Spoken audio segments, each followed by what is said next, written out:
What is up, YouTube? We are here in the new studio. As you can see, it is almost complete, good enough to shoot in. So we have built this studio so I can shoot by myself for my YouTube channel, but then I can also bring on guests. I can interview people. It's set up sort of like a podcast, and I plan on bringing on friends, people I knew while I was in prison, people who've gotten out of prison and changed their lives. But my first guest is actually going to be my wife. She is a former corrections officer. We did meet while I was in prison, and it's obviously, an easy choice for my first interview. It's kind of a no-brainer. We had a video go viral about 2 weeks ago on TikTok. A lot of people saw it. I think it's over 3 million views now. And we wanted to shoot this video to kind of answer a lot of the questions that were in the comment sections. It was a really short video, so I think a lot of people made assumptions, and we just wanted to clear those assumptions up, just be honest, and let you guys know, the whole story. And I'm going to start by introducing my wife, Raquel Bryant. Hey. Hi. And you were a corrections officer. Go ahead and, tell us a little bit about your life. Yes, I was. I did it for about 3 years, just shy of 3 years. And I remember going into it, somebody had warned me and told me that a lot of people go into it thinking they're going to use it as a stepping stone to further law enforcement. But then they get stuck, they get comfortable, they end up staying the whole 20 years until retirement. And that spooked me. I didn't want to stay 20 years as a corrections officer. I wasn't even sure if I wanted to do it at first anyways. And so... How did you hear about it? So I was in school. I was a dental assistant, and I also worked a part-time job on the weekends at the mall selling at a shoe store. And I went to school part-time. And how old were you? I was 20. Okay. And I was in class one day. I think it was like English 101 or English 102. There was one of my neighbors in my classroom. He had come into class one day. We would talk here and there because we did a English project together. And he came into class one day, and his eyes were just bloodshot red, and his face was red. And I was like, "Are you okay?" And he said yes, that he had got pepper sprayed that day. And I was like, "What did you do?" And he told me that he was actually in the academy. He was about to become a corrections officer, and he suggested that I give him a call because we had talked, I think it was a week before, and we were talking about what we were going to school for. And I told him I was going for dental hygiene. I was already a dental assistant, but being in the dental field, I just wasn't quite sure if that was exactly the route I wanted to go. And so he remembered that when we were talking about him being in the academy, and he was like, "You should try it." And I laughed at him. I said, "No way, are you crazy?" And I said, "I'm 4'11". And he said there was a girl in his class who was also 4'11". He said, "She's your size and she's killing it." And I thought about it for a second. He wrote down the number. He's like, "If you want to try it, here's the phone number. The pay's, I think he said like $15 or $16 an hour." What year was that in? That was in 2011, 2010. Yeah, so not even that long ago, $15 an hour. That's not great, obviously. What is it now, do you think? You think $20 an hour? Maybe no. To start, it's probably like 18. And I was making $10 an hour as a dental assistant at a pediatric office. And I remember this really made my decision. I had been working there almost 2 years. My second year passed, and they did my annual evaluation. And I was waiting for this so I could get my raise. And I finally got my raise, and it was 50 cents. Yeah. So $10.50 an hour, Monday through Friday. My second job at the shoe store in the mall was literally to pay for my college classes and my books. So I was looking for something more. Now, obviously, I know, but the viewers or the people who watch my channel don't know, you also had a kid right around the same time, right? Yes. So back then, it's not this way anymore, but back then, it took a lot longer to actually to become a corrections officer, to get into the academy. It was a whole process. It took me 8 months before they actually called me and said, "Hey, we have your spot ready." So during that time, when I first started the process, I was 20 years old. I had no kids. during that process, I ended up getting pregnant with my son. And when they called me, in fact, they called me, I was about 9 months pregnant. And I said, okay, cool. I'd been waiting for this call for months. Right. Not even realizing, like, hey, there's a baby in your belly. Yeah. So I told him, great. Hung up the phone and then looked down and thought about it, like, oh, I better call them back. Did you call them back? I did. And they still let you go? No, actually. They told me, you're going to have to restart the whole process. And it shook me. I was like, no, I've waited all this time. So I pretty much begged them, like, no, please, just he's due in just a couple weeks. Let me, have my child, and then I'll start the academy. It'll be no problem. I assured them there will be no problem. And they said, okay, you know what? We'll do that for you. Just send us your doctor's note when you're ready to start. As long as she clears you, you can start. And I was like, okay, great. So I did. I had my son New Year's Eve of 2012. And shortly after, I went to my doctor for the follow-up at like 4 weeks. And she was just like, are you sure? Are you sure you want to do this? And because I said, the yes. academy is a lot of like physical exertion. It's a lot of physical, exercises, working out, running, and things like that. And your body hasn't recovered from having a kid yet. So Exactly. Right. She wasn't so sure about it. I convinced her, I'm doing great. I got this. Sign me off and I'll be good to go. And she did it reluctantly, but she did it. Now, somewhere along the way, the paperwork didn't get to them on time for me to start the day I was supposed to start. So I had to wait 2 more weeks. So 6 weeks after I had my son, I was in the academy.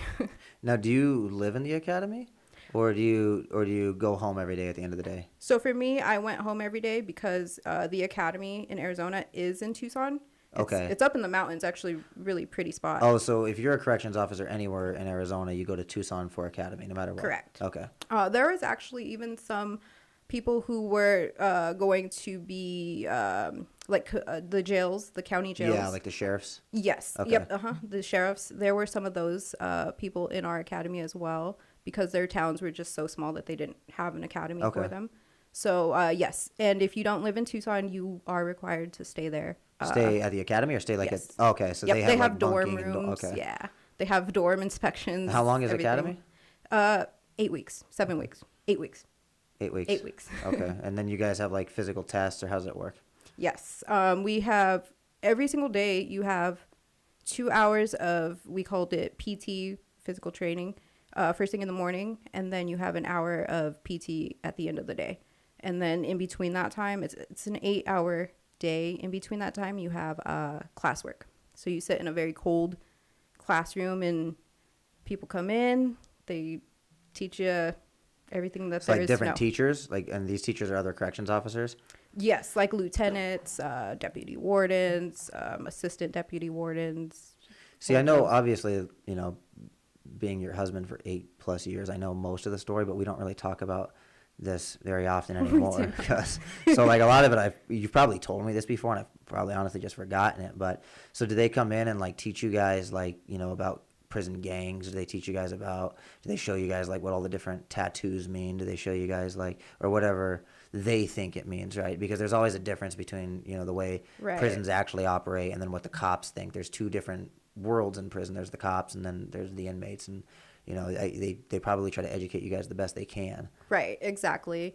And throughout the academy, they do tell us, a lot of it is going to be on-the-job training, but they teach you, they give you a crash course and pretty much tell you their experiences and the by-the-book stuff that you need to know. And they tell you, within your first year, you pretty much have to follow the book. There's not much of a gray area. Right. Once you've passed the year, then there is some gray area with some policies. Yeah, a lot of the SEALs and they get away with all kinds of stuff, obviously. Yeah. I've seen, that's another video for another day. But, okay, For sure. So academy sounds almost like it was school, right? So you probably Correct. had tests and Yes. homework. And what happens if you fail a test? I don't know. I never failed a test. You never saw anybody else in there fail tests, though? Or did they get kicked out of the drop academy? like flies. They drop. Okay, They so drop they get like kicked out of the flies. class, essentially. Yes. Okay. How many people make it? Like, if let's say 100 people are in the academy, how many actually make it? Let's see. We started my class. There was 48 of us. We graduated with, I think there was like 29. Okay, so 50% roughly, somewhere around there. A little bit Correct, over yeah. 50%. Okay. What's the ratio of men to women? About 80-20. Okay. 80% men, 20% women. Correct. Okay. Yeah. I think our class, there was only 6 of us, 6 women. 6 women in the class. Okay. So mostly men. Yep. Young people like your age, or, because you were 20 at the time. How old were the average people going in? Young, yeah, mostly my age. There were some older guys in there.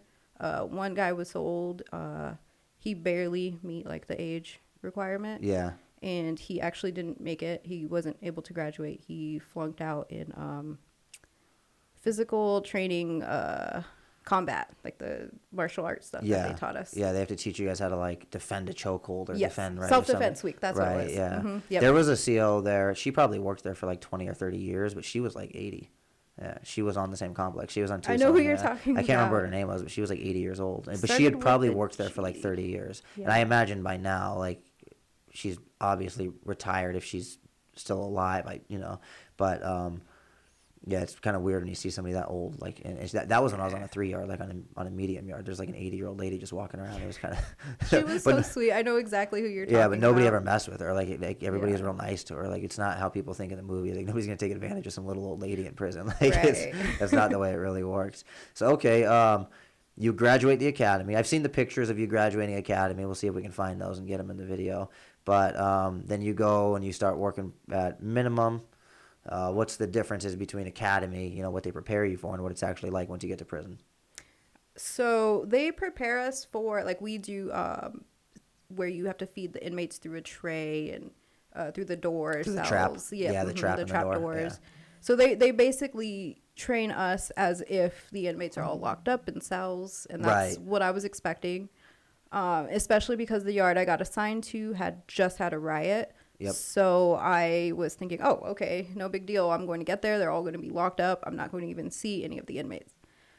I get there and I was shocked. Yeah. Well, because it's a dorm setting, and those Yep. are some of the biggest dorms in Arizona. So we'll see if we can find a photo of this too. But Whetstone is a prison here in Arizona where you have 10 dorms, and every single dorm has like 120 people in it, and then the dorms are interconnected, so you can walk. Back in the day, we could walk between the dorms. Then they put up fences later on because of the riot. But it's really hard to explain, but it's just a massive facility. It's kind of like, packing 1,000 people into like a Costco. Yeah, Costco. Yeah, pretty much something like that. So A Costco with a bunch of bunk beds. Is yeah, how I would remember when describe I it. got to Whetstone. I came from a 3-yard, and then I got reclassed, and I went to a minimum yard. And when I first got there, I remember I arrived at nighttime. Like, by the time we made it through the Sally Port and everything, it was nighttime. And I remember that I saw it, and I was just like shocked because it was so big. And I remember I was outside looking at the track, and I was just like, what in the world is this place? It's like a college campus. It's insane. It is. Yeah, there's no other yards like it. I've been on 4 or 5 different prison yards. I've never seen a yard like that facility where it's out of this world. So we'll see if we can find some pictures and get the pictures in there for you guys. But alrighty, so you're working a dorm. You got put on a minimum yard. Do you think they put you on a minimum yard because you're 4'11", maybe, or do you think they're just randomized? Just random. Okay. There was another female in my class, and she was actually older than me. She was, I think she was 38 in the academy, and she was maybe an inch taller than me. She got sent to a 4-yard. Okay, in Tucson or? No, in Buckeye. Yeah, Maury probably. Maury, it was yeah. Maury, yep. Mhm. Okay. So I think it's just random. Okay. So you did the prison CO thing for what you said, 3 years? Just shy of 3 years. Just shy of 3 years. Do you do the entire 3 years on a minimum yard, or do you end up working on different yards at some point in time? How does that work? Yes. So every day when we would go into shift, we would have briefing, and it was like a 15-minute little briefing meeting with the sergeant, lieutenant, whoever was in charge that day. Pretty much they'd go over if anything happened in the shift before us, whatever was going on the yard, pretty much just anything we needed to know. Then at the end of the briefing, they'd let us know how many people needed to be sent to the higher yards, because the higher yards had to be staffed over the minimum yards. Right. And correction officers are always hard to find. They're completely just understaffed at every prison. Yeah. You could think of federal, state, all of them. They're just Yeah, I can elaborate on that a little bit because from the inmate's point of view, this was pretty common that we would maybe get up in the morning and then the yard would be locked down. And the yard would be locked down because the yard was understaffed, right? Maybe some corrections officers quit that day. Maybe they just didn't show up to work, but there has to be a certain amount of officers on the yard at any given time, or else they just lock the entire yard down. And it was pretty common actually in Tucson. In fact, I'd say it was a lot more common in Tucson than when I was in Buckeye. But if the minimum facility has a lot of guards and the medium and maximum has less guards, they'll take all the minimum guards pretty much is what you're saying, and then put them on the higher level yards to make sure that those yards are staffed correctly because they pose more of a risk, right? Okay. Correct. So I would oftentimes they'd first pick volunteers. So if you wanted to volunteer to go to another yard, you could. And then say there's 8 officers that needed to go and only 3 volunteered, then they'd just call the rest off of a rotation sheet. Okay. So I got sent all over the place. I've been to 4 yards, 3 yards. I went to the minors unit one time. I'm all over. What's the major difference you thought between, for example, a 4-yard, which is much higher security custody than a 2-yard? The difference between 4 yards and 2 yards and the way they operate or the way the inmates act towards the guards. What did you notice? Definitely a lot less contact with the inmates on the higher yards. They don't want to talk to you. Yeah. They want to stay far away from you. On the minimum yards, they're a lot more friendly. They want to talk to you. They want to get to know you. They want to test you out, see what kind of officer you are, what they can get away with, right. Things like that.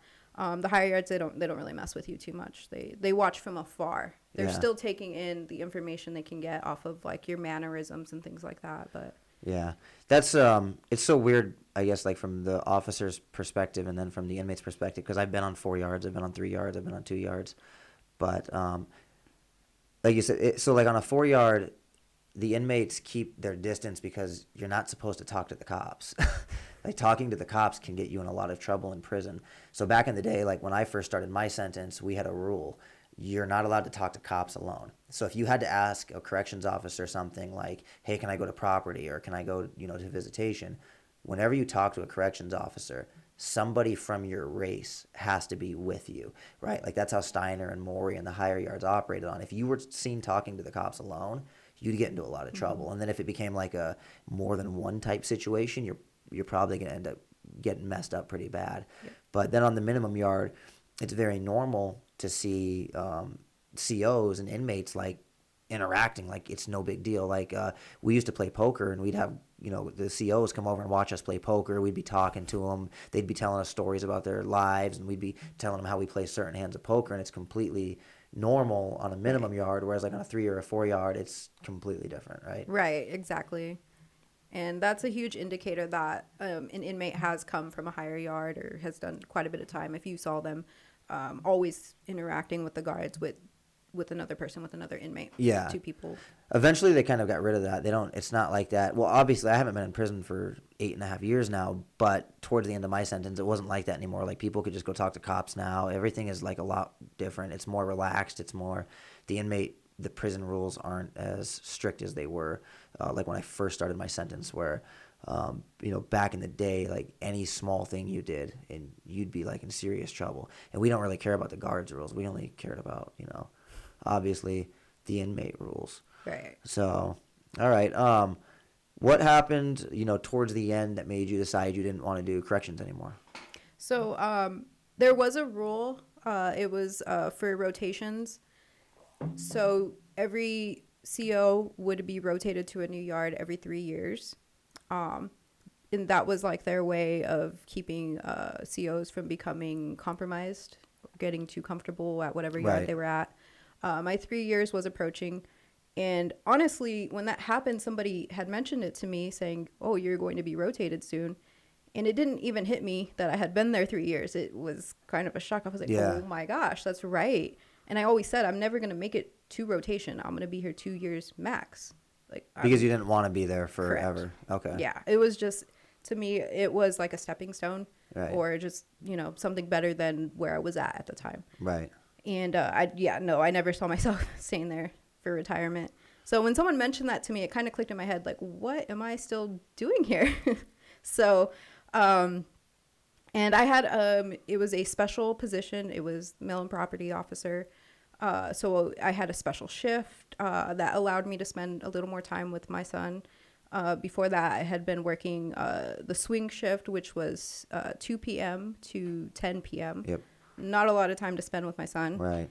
And then the shift before that, I was working graveyard shift. And that's when I first started, that's what I was working, graveyard shift, which was 10 p.m. to 6 a.m. Obviously wouldn't work out with a newborn or a toddler. So did you see a lot of advancement in, obviously, like inside of the prisons, the correction officers, they operate, somewhat similar to the military where there's different like ranking systems. And then like the higher, you go, you make more money. So like here in Arizona, and you can correct me if I'm wrong because I know that we have a CO, which is a corrections officer, and then you have a sergeant, and then you have like a CO3, which is a counselor, and then a CO4, which is like a high level,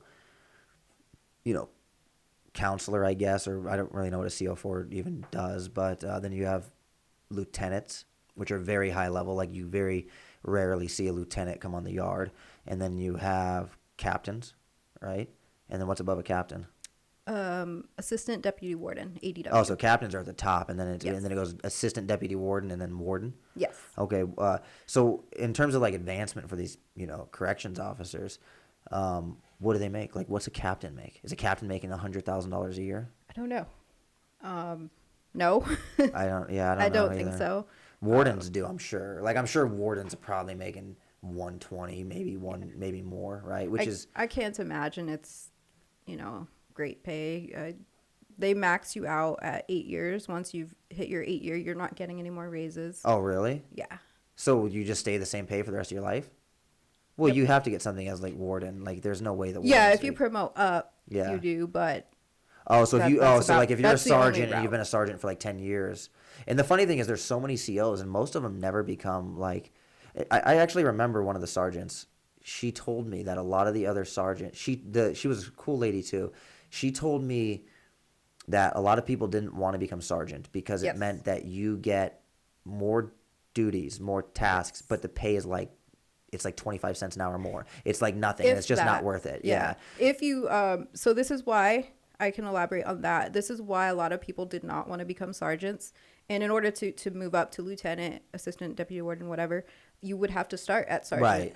And a lot of people would not because say you've been a CO for 2 years and now you want to become a sergeant. Whatever pay you have as a CO, that's what you get as a sergeant.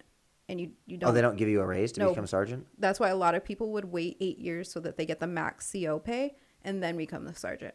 Huh. Yeah. So. Oh, so they have less duties for that 8 years. That's kind of like the lazy way to do it, I guess. Exactly. Yeah, that's Exactly. Because a sergeant is a lot more duties. You pretty much get like the shit work. yeah. is they Yeah, no, because lay it all everybody on used to you. mess with Yeah. the sergeants. Like as soon Yeah. as the sergeant comes around, like there's like 15 people complaining about something. Like, Yeah. oh my god, this happened to me, or somebody did this to me, and like it's Yeah. the sergeants always get swarmed by people like crying about like the dumbest stuff. Like And the they're- sink doesn't work.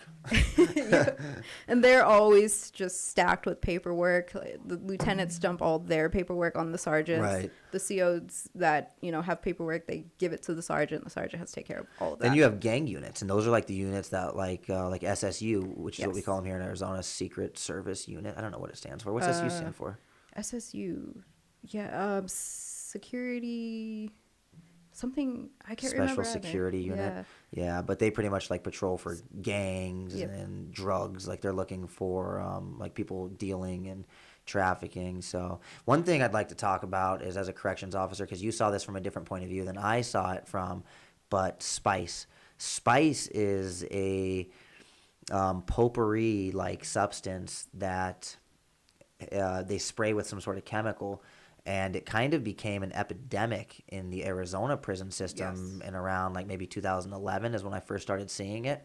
And people would roll this stuff up into like a joint and then they would smoke it and then fall out. I mean, I saw some of the craziest stuff while I was in prison from people smoking spice. I mean, I saw people would smoke it, forget where they were, and then lay in another inmate's bed, which is like insane. Like a Mexican dude would smoke it, forget where he was and go lay in a white boy's bed. Yes. And that's the kind of stuff that could start a riot. Like, that's insane. Like, you can't just lay in another race's bed. Like, it's insane. Or I saw a guy, he would take all his clothes off and like go running around the track outside, and the guards chased him down and tackled him. And that's you're gonna go back up to a 3 or 4 yard for something like that. Or For sure. people would start like screaming. Or the most common one though was they would smoke it and then they would freeze. And then fall on their face. They would just like fall straight over and bust their face open, or they'd vomit all over themselves. And spice was insane. Like, what was your guys' perspective on the spice, as a corrections officer? Yep, pretty much. Every day we'd go into briefing and be told how many people fell out that day is pretty much how bad it was. Yeah. I remember on my first night as a CO, it was my very first night. I had went to shift. An hour into shift, a guy had a seizure. Yeah. Apparently he was an old man, and that was like a common occurrence. Yep. So that was, no big deal. And the person I was working with that night, he had just started as well. He had only been in for like 2 weeks. So when the first guy who had the seizure happened, we were both looking at each other like, oh my gosh, what do we do now? So the sergeant came, helped us out. We settled down. Was it a seizure from spice? No. Okay. Apparently just happened all the time. Okay. Just an older guy.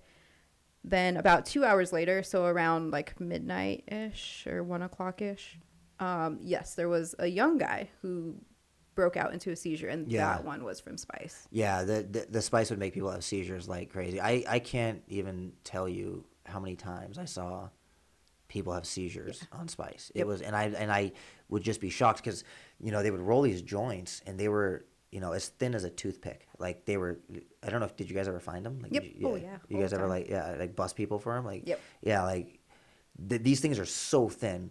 It's not like a joint that people smoke on the streets. It's got like nothing in it, just dust. But that stuff was strong enough that they would take like 2-3 puffs on it and just go to La La Land. And I was just like, why would you guys want to smoke that stuff? Like, some people just freak out and they just start screaming, or they have like nightmare. Like, it's. There was one guy that was really skinny, just real thin guy, short. He wasn't like a tall guy or anything like that. He was really high on spice, and it took him 2 very tall, buff COs to like get this guy down. He was calm him down. Like, he was like freaking out. He was freaking out. He was screaming. He was like. Yeah. He looked like he was possessed is what it looked like. And 2 very large, buff, like roided out COs came and were like trying to pin him down. And it was just like the most insane thing I ever seen. The worst one I ever saw was I was walking to work. I had a job. And in the middle of the basketball court was a white boy. And he was laying in the middle of the basketball court like this, unconscious, with a giant pile of vomit right next to his face. Oh, gosh. And like, it was the middle of the day. It was like wreck. Like, everybody was out walking around, and I just, he's a white boy. Like, he's not my race. Like, I can't do anything anyways. Right. Like, if you even try to help somebody from another race in a situation like that, you're gonna get in trouble. So like, I just kept going to work. Like, I ain't got time for that. But it was the craziest one I saw. I remember I just looked at him. He's just completely unconscious in the middle of the day, laying out in the middle of the basketball court. And I'm sure they found him within probably 5-10 minutes. Like, I'm sure they grabbed him and took him inside and cleaned him up, or he got hemmed up and ended up going to the hole or something. Yeah. But so spice was a pretty crazy part of prison, and I don't know if it's still like that now.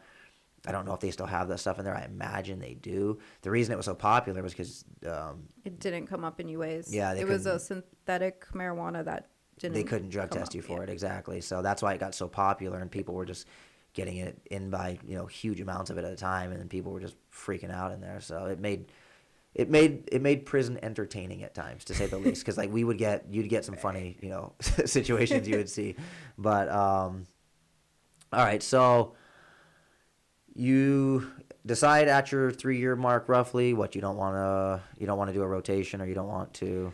I didn't want to. First of all, I didn't want to lose my position with my set hours that worked out perfectly with me and my son. Your property, like to work for the property office, essentially. Okay. I had like the perfect days off. I had the perfect time that I would work my shift. It worked with childcare and everything for me. Not just that, but I was so broke. Yeah. I was not. How much were you anything. Making? Maybe I think I had just passed like $17. Okay. Just over $17. How many hours a week are you working? That was the 40 hours. I was working 70.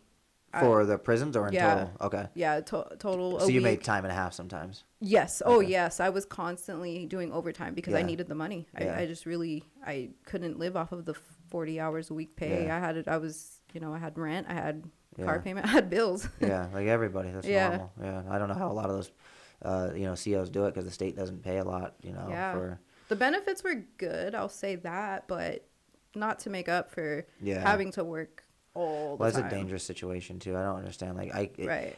I have nothing but respect for all law enforcement. Like I'm not the kind of inmate, like obviously, but like I don't. Right. I'm not the kind of inmate or ex-convict that's like F the police. Like Right.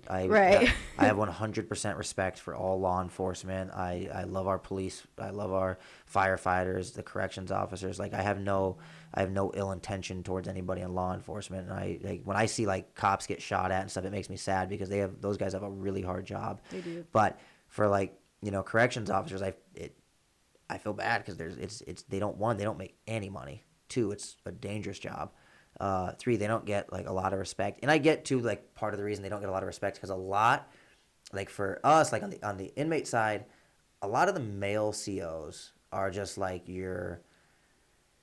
they just got like that little man syndrome. Even if they're not little men, it's like, and it seems to us like they're the guys who couldn't make it into not all of them, but a lot of them, couldn't make it into the police force, or this is their last resort job, or they just have like a control complex where they want to be, or an inferiority complex maybe where they just want to control people and like assert their power. And it's just annoying to an extent where you have like then you have like Right. a lot of the other guards who are just normal people and they're Right. just working a job and they're just and they're not going to treat you bad. They're not going to treat you like less than human. Then you've got the guys that got little man syndrome and they talk down to you and treat you like dirt. And it's like, bro, you make $16 an hour. Like, get out of here. Like, once again, not to like talk down on. I fully support all law enforcement, but there's 2 very different types of guards in the prison for sure. You've got the normal people, and then you've got Right. little man complex guys. For sure. So. And for being a female officer, it was tough working with a lot of the male officers. They were pigs. A lot of them. Not Yeah. all of them. There were some really great people in there, but then, there were just... Yeah. So you had to deal with it from the inmates who... Like, the brand new inmates, I should say, because if you've been there for a while, Yeah. not to mess with the guards. Right. But, like, the newer inmates who just came in, the young guys... Yeah. asking, hey, what's your name? Things like Yeah. that. And then you had to deal with it from the other officers as well. Yeah. It got annoying. And it was really like high school. It's like the rumors spread everywhere and everyone talked. And Yeah. it was just annoying. And I was getting really bad migraines. This is another reason I decided to leave too. You still get really bad migraines. I do, yeah. But I mean, like, they were really bad at the time. Where it was more days of the week I'd have a migraine than days of the week that I wouldn't. Okay. And I went to go see a specialist. They did an MRI. They did testing. All that they could find was just that I was extremely stressed. Yeah. And I was overworking myself. I was constantly doing overtime and maybe getting 3 hours of sleep. Like, I was hardly Yeah. eating. It was just Not a stressful. healthy. Yeah. So you decided to quit, and then tell us what happens after you quit. Yeah, so I really wanted to move to Phoenix. That was my big thing. And I had come up to do the testing for the Maricopa County. I don't know why I thought that was like, Yeah, I that's knew that they worse. paid better, but and I just thought, To work in the county jail, Correct. essentially, to Yep. not Mhm. work in the prisons. Yeah, the Yep. county jail would be way worse, Right. than the prisons. Like, which is that something place I is didn't horrible. realize, but when Yeah. I came up and I tested for it, it clicked for me that day. I was like, whoa, I don't want to do this. I don't want to do this at all Yeah. anymore. And so I just started looking into other things. And I was a dental assistant before. I had done it for quite some time. I had certifications. I had experience. So I just got on Craigslist one day and I started looking for dental assisting jobs in Phoenix. Right. And long behold, like, they pay way more up here Yeah. than they do in Tucson. For sure. So it was like, I remember my jaw dropped. I was shocked. I was Yeah. so excited. And I was like, that's it. Like, I'm done. Yeah. And I went to work the next day. I put my 2-week notice in. It's a whole process to leave the prison. To quit. Yeah. They do interviews. They do, they try to keep you. Right. They'll ask you, well, what if we did this? What if we move you to this yard? What if, they just try to keep you however they can. And I just Yeah, told because them, they have a hard time keeping corrections officers. Yeah. So.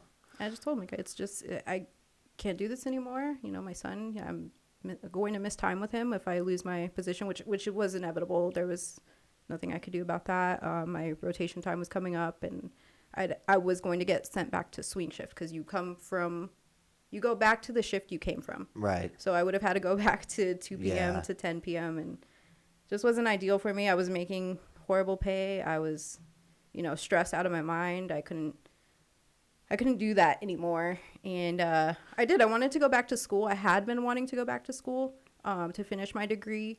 I just never had the time because I was working so much overtime, hardly getting any sleep, and I didn't Right. have the money.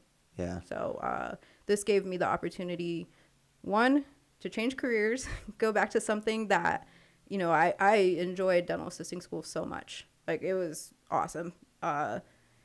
When I actually was in the field, it wasn't as awesome as school, but in school it was so cool. And I did like externships and volunteer work at oral surgeons and things like that. So Right. that's what I was looking for. I wasn't looking to work with pediatrics anymore. I was looking to work in ortho, something more exciting. Okay. And That sounds boring to me, but. it's a lot of blood. Okay. All right, so after you quit, you put in your 2-week notice. You're no longer in the prisons anymore.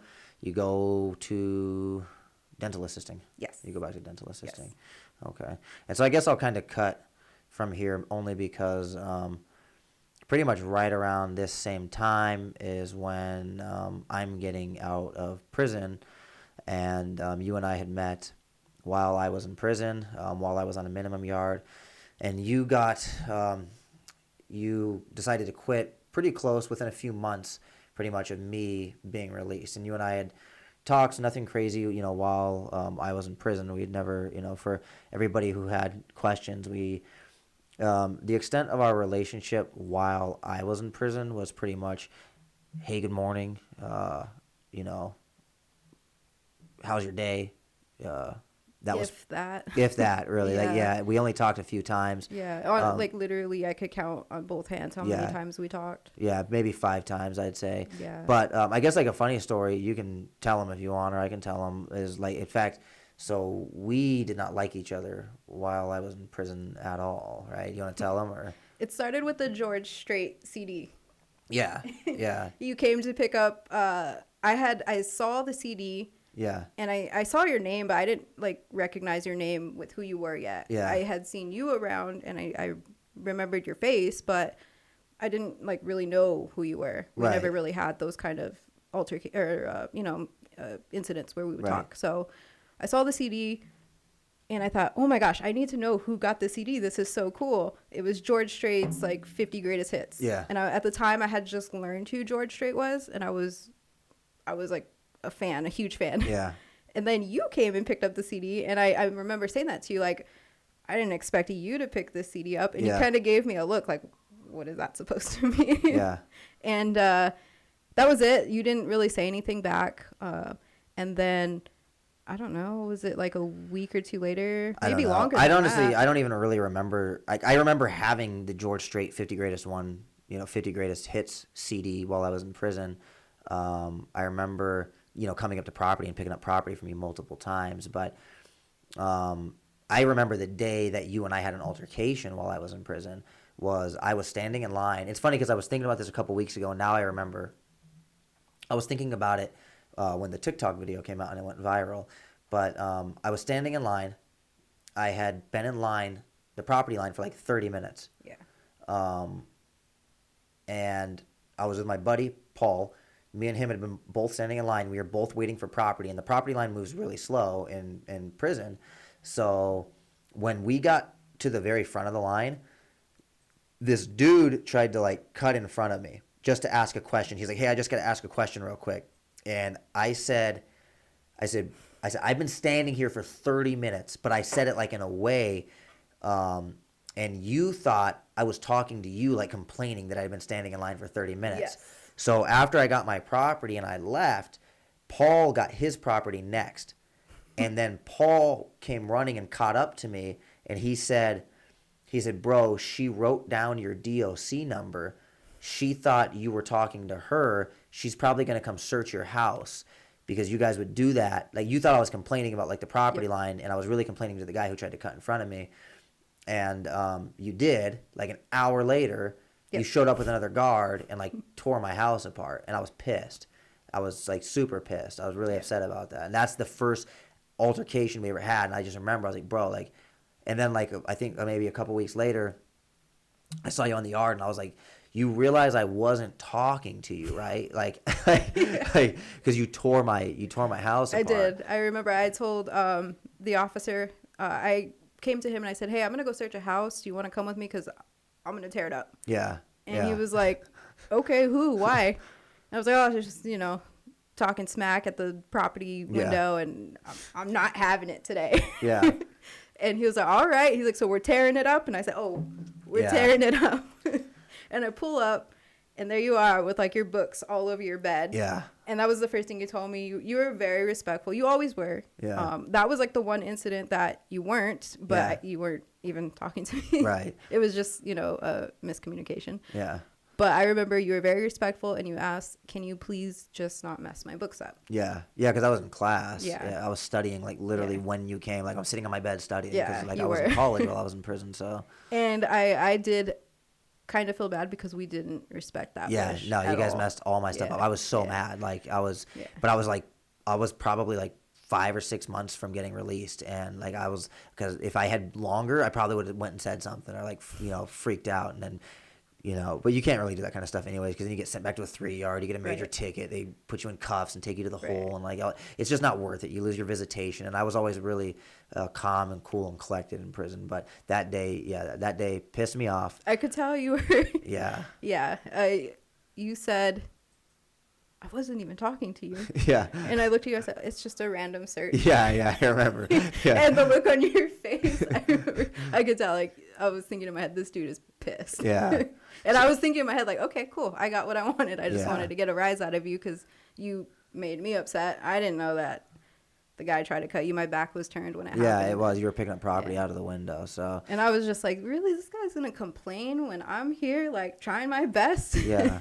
So after that happened, yeah, we really just. I remember I told you a couple weeks later, like, I was like, hey, I wasn't talking to you, and then, like, I think you understood then, like, I think you got it, like, you realized, like, I think you realized that you had, like, searched me and I wasn't talking to you, and you might have made a mistake. And then, perhaps it was just a bad day. Yeah, and then so, like, you were kind of nice, and then we talked a couple times, and then when you told me you were quitting pretty soon, I just asked you for your first name. And I remember you told me your name was Raquel, and so I was going to look you up when I got out. 6 months later, I get out of prison, and I didn't look you up yet. My buddy had now he's our friend, but he was my friend, and he invited me to go to church. I actually knew him at the church. He was one of the ushers. Yeah. And so we had came in contact way before I even quit the prison, maybe a year before I quit the prison. Yeah. So I would see him all the time, and it was always just hi, bye. Yeah. And, we were church members. I would go to that church every single Sunday. No, he's always been like a huge part. His brother's a preacher. He's unfortunately he's back in prison right now. He's doing like he's probably 60 now, I'd say, and he's doing another 4 or 5 year sentence. He's kind of been in and out for a long time, but he's really big into church. He just makes bad choices when he gets out. Yeah. But so he invited me, and I had an 8-year-old daughter. I had just gotten out of prison. It was my first weekend, literally my first weekend out of prison. And my daughter and I were like, cool, let's go to church with my buddy who I knew from prison. He had already been out for a couple of years. And I said, let's go hang out with my buddy at church. And then you and I run into each other, and you had your son from a previous relationship. And I guess just to touch on that, because he didn't really mention, but, he's my son now. I've raised him for 8.5 years. His biological dad is just kind of a deadbeat, abusive loser, more or less, and we've had no contact with him in over 8.5 years. So actually, to touch on that a little bit, yes, we were actually together for 5 years. We had been together since high school. Um, Now, in the beginning of our relationship, he did become abusive, and it went that way for a couple years until I put my foot down, told him, if you lay your hands on me again, I'm gone. That's it. It's over. And then he stopped for a couple years, and then around the time I was in the academy, and around right after the time my son was born, the abuse started again, and that's when things got really bad one day. I won't go into detail or anything like that, but that was it. It was over. My son was 3 months old when that happened, and I spent the next couple years adjusting to being a single mom, and kind of just healing from all that. um, Yeah. he's pretty much just a deadbeat loser, and he has no rights, and abusive dude. And don't really want to go too deep into it because it doesn't really matter. It's not really related to our story, but we met at church, and then after church we went and got pizza at Peter Piper Pizza. I noticed a lot of the comments in the TikTok people are asking about Peter Piper Pizza, and I guess they had those in other states. I guess here in Arizona they're still all over the place. They're Yeah. just I hate Peter Piper Pizza, by the way, but I Yeah. only go there because the kids like it. In Tucson, it's a big deal. Yeah, well, it's Tucson. Yeah, exactly. There's not much in Tucson, Yeah, so it's Peter Piper Tucson. Pizza is like a big thing for kids. It's Yeah, that one makes of the sense. biggest things there. So And the kids were younger, obviously. So our son was 3, just turned 3. just turned 3. He just turned Yeah. 3 a couple Like weeks a few before weeks that. before, Yeah. yeah. And then our daughter was 8. No, About to turn 8. about to turn 8, right? Mhm. And after church, I just asked, I was like, hey, you want to hang out at Peter Piper Pizza? And that's how we went and hung out. And then I think I asked, do you want a date? And then a week later, I think we went out on a date. Then what happened? I fell in love. No. Yeah. And so, like, for all the people, I guess, like, in the comments, like, one, it was, like, never planned, right? Like, we never... Not like, at all. Yeah. No. So, and just to be 100% honest and transparent, too, when I first got out of prison, I told Raquel, I said, hey, look, I just did 7 years in prison. I'm going to go out and date, different women. And I did for probably a month, I would say. And I dated a few different girls, and I remember I just didn't like it. It was just it was a lot of work. And it wasn't just a lot of work. It just wasn't me. Like, I just didn't enjoy it. Like, it wasn't, I did 7 years in prison. So, like, in my mind, I was like, oh, I got to go be free and I got to go do all of these things. But then once I did them, like, I just got it just wasn't for me. So I ended up breaking up not breaking up because I wasn't really with them in a relationship, but I was, dating them. I ended up breaking up with all of them except for you. And then you and I started dating, like, exclusively. Right.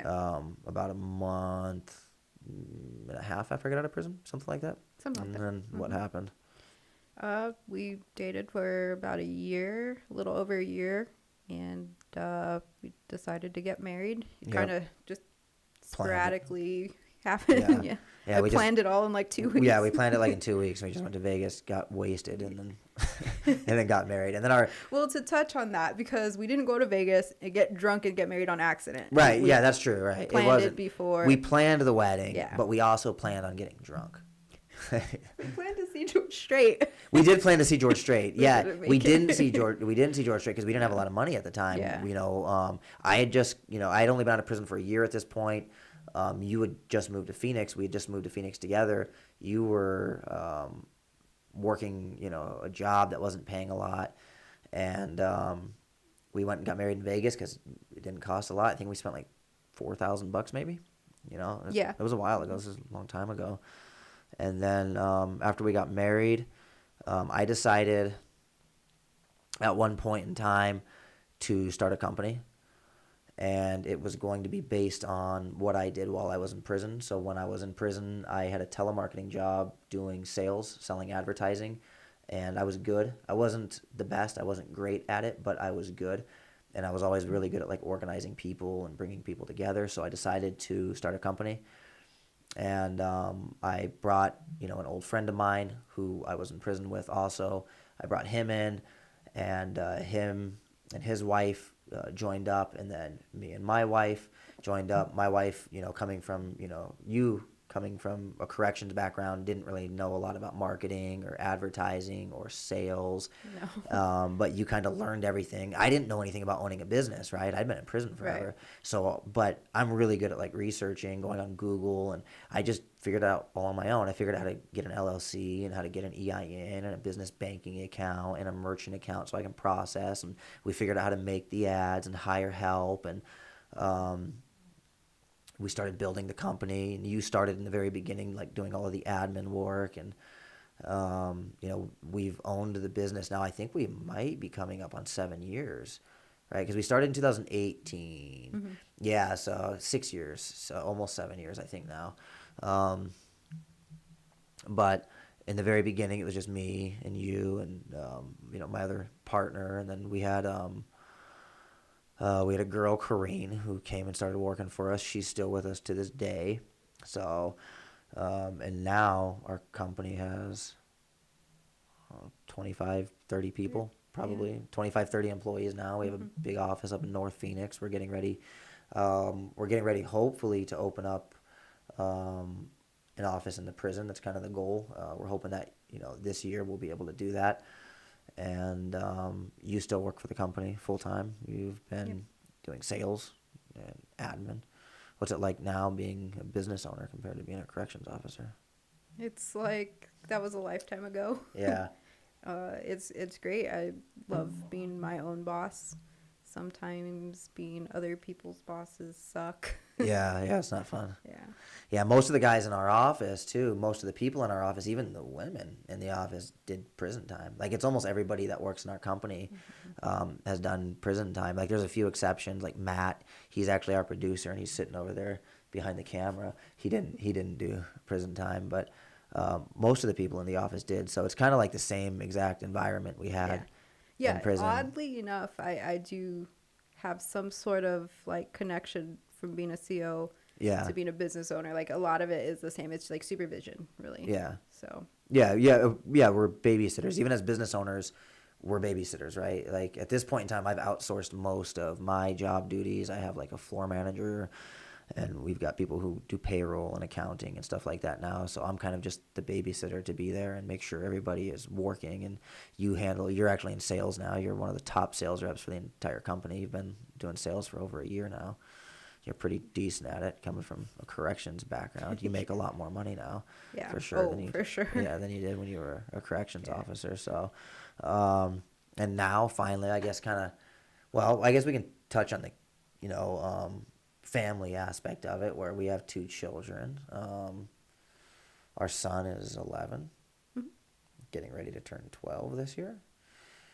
And our daughter is 15, getting ready to turn 16. And she actually just passed her permit test today, even though we've been driving like all over the neighborhood without her. We've been teaching her to drive all over the neighborhood. We're trying to have another kid. We've been trying for a couple months now. In fact, I just had surgery to help kind of with that process, and hopefully we'll have a baby. It'll be our first baby together, right? This year is kind of the goal. And now we're doing content creation. Yeah. Yeah, or I'm doing content creation. Yeah. Mostly because as a business owner and an ex-convict, like one of the biggest mistakes I ever made was I started a business to make money. And I thought that making money would make me happy. And then the business grew and started making money, but then I ended up working 70 hours a week doing something I don't enjoy, right? Doing something I don't love. And I think maybe in the beginning we both enjoyed it a lot, but now, like you said, it's a lot of babysitting, and it's still just, it's so many people that you're managing, all of the different personality types. It's not as fun as it used to be, and it's Yep. stressful. And it's not that I don't like it, I want to spend some of my time doing stuff I actually enjoy. And I Right. do enjoy content creation. I do like talking to people, because I think, both of us, like with your experience as a business owner, with your experience, coming from the corrections industry, coming from a little town where, there wasn't a lot of like good jobs or high paying jobs, and then building a business from the ground up to, what it is today, and we're still growing. You have a lot of experience and I have a lot of experience, and for me, I just like to share it.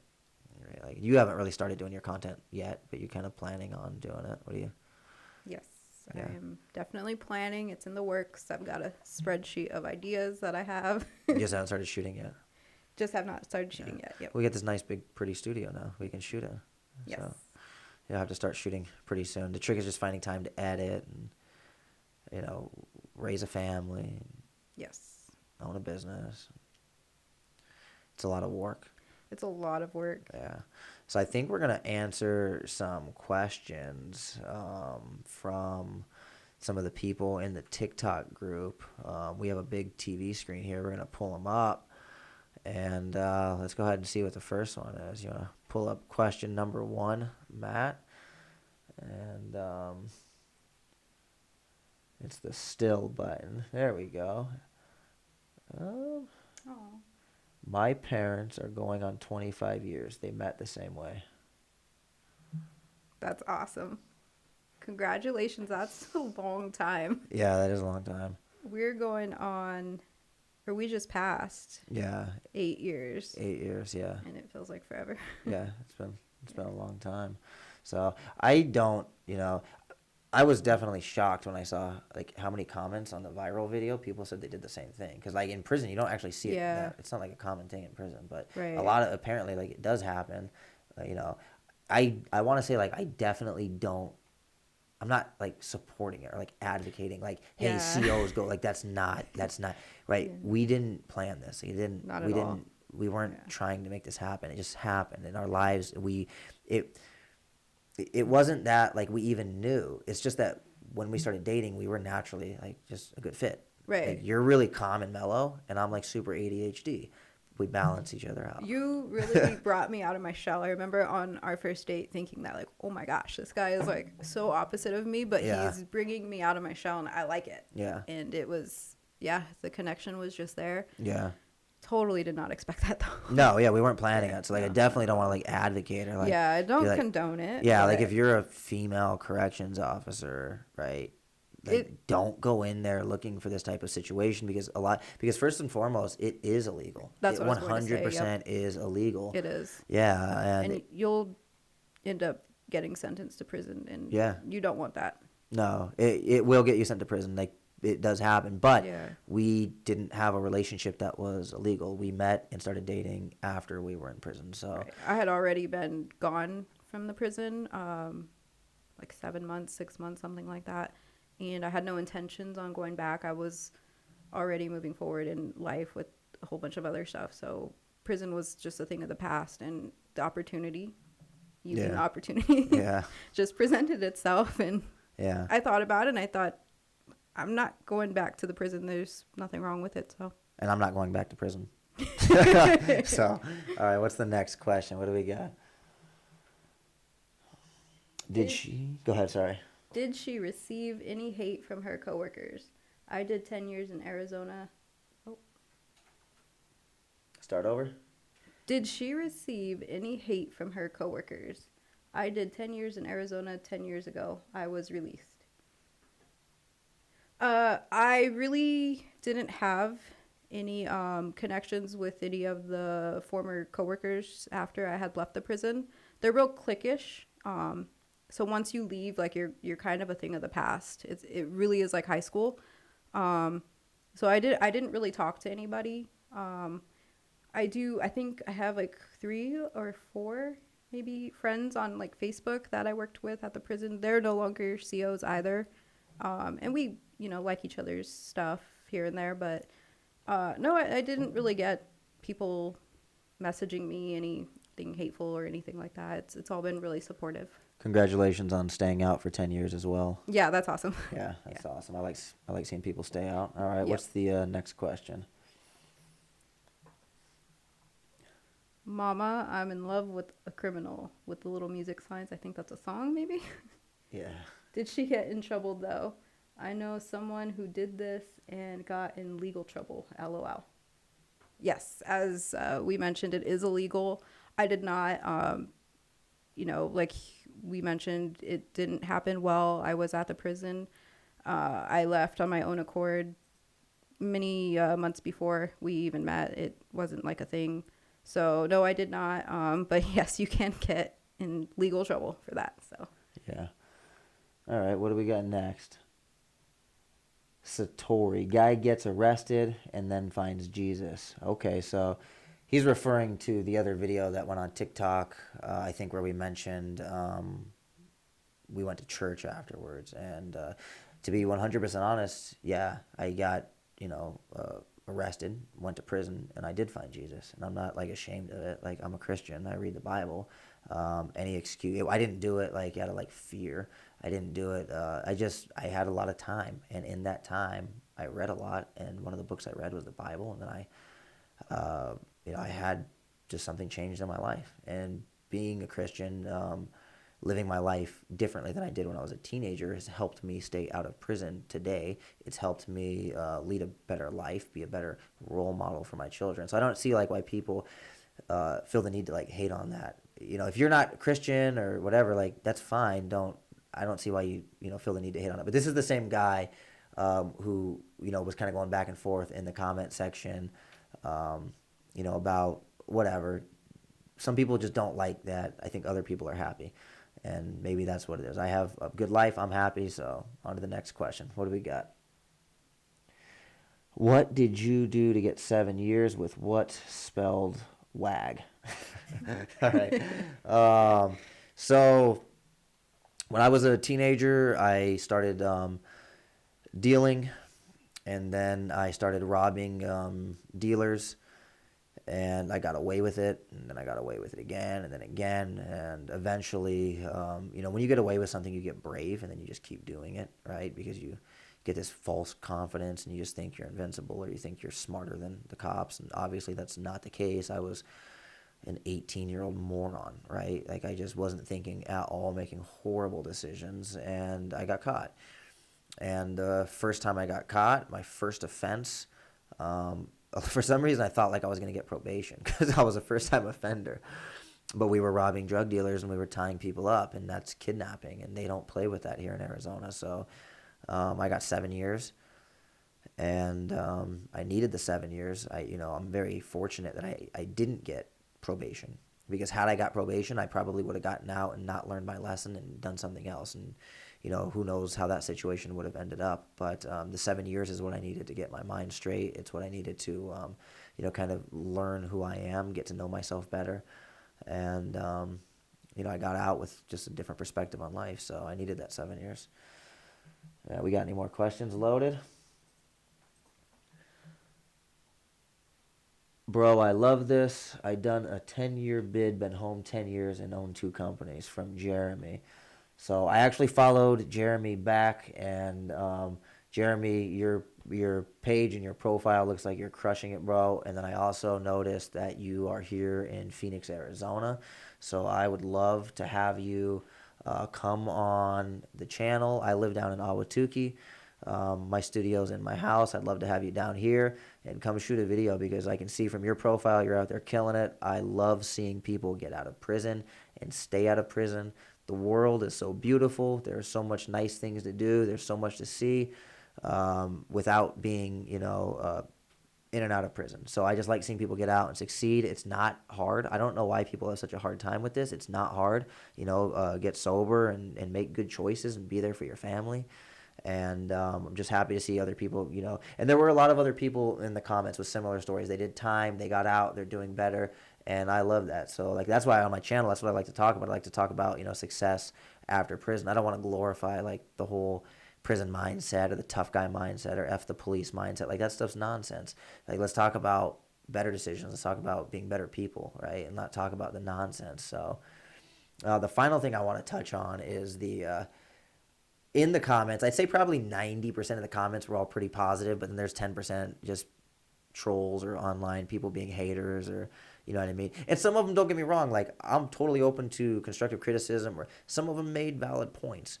But it's something like for me personally, I did 7 years in prison. My skin's thick. Like, you're not gonna say anything to me on the internet that's gonna like affect me. I'm not gonna be up at night stressed out about what some guy said on the internet. Like, I could care less. I have a great life, right? Like, I got a nice house. I got a beautiful wife. I got 2 beautiful children. I got, I work for myself, and I am happy.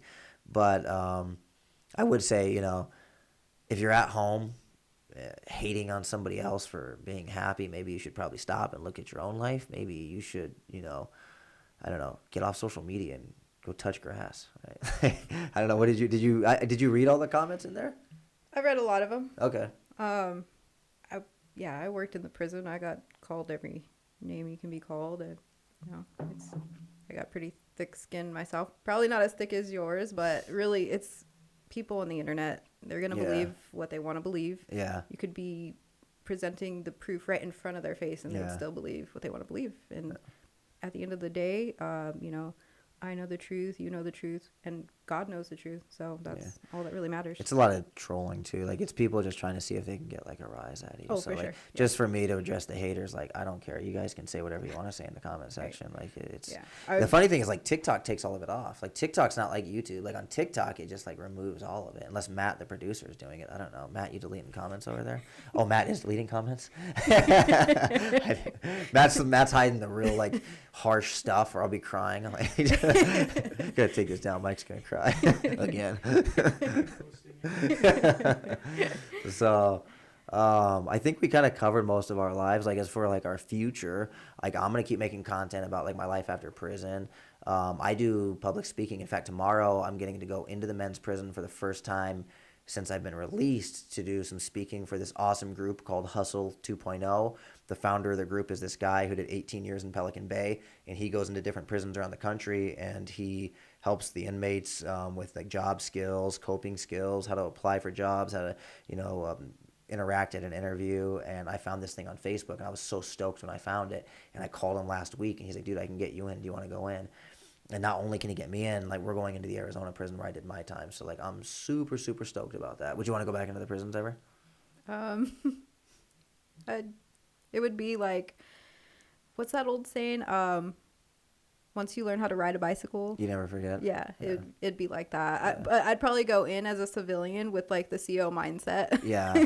So yeah, well, I've never been in like as a civilian, so it's we did go. I've never been into we've been into the women's federal prison, but I've never been into the men's state prison where like I did my time. That's to me, that's like, so I'll be going out there in the morning, and I'm like stoked, I'm nervous, I'm excited all at the same time. So, but in a nutshell, I think that's most of our story. You got anything else you want to bring up? I think we got it all. I think we got it all.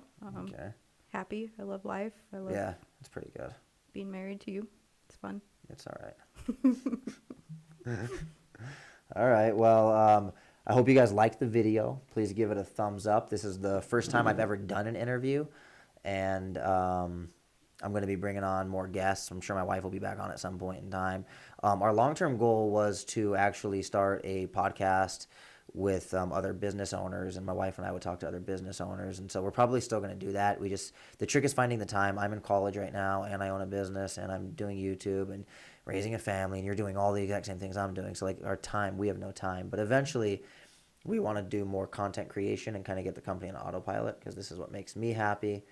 My wife loves, like you love, like graphic arts and video design, and that's kind of like your passion. So yes, that gets to, play a role in this as well. So I appreciate everybody who watched it. I appreciate all the positive comments. I appreciate all the negative comments, because you guys are helping the algorithm. So just go ahead and throw it in the comment section and push the video out there. So appreciate it.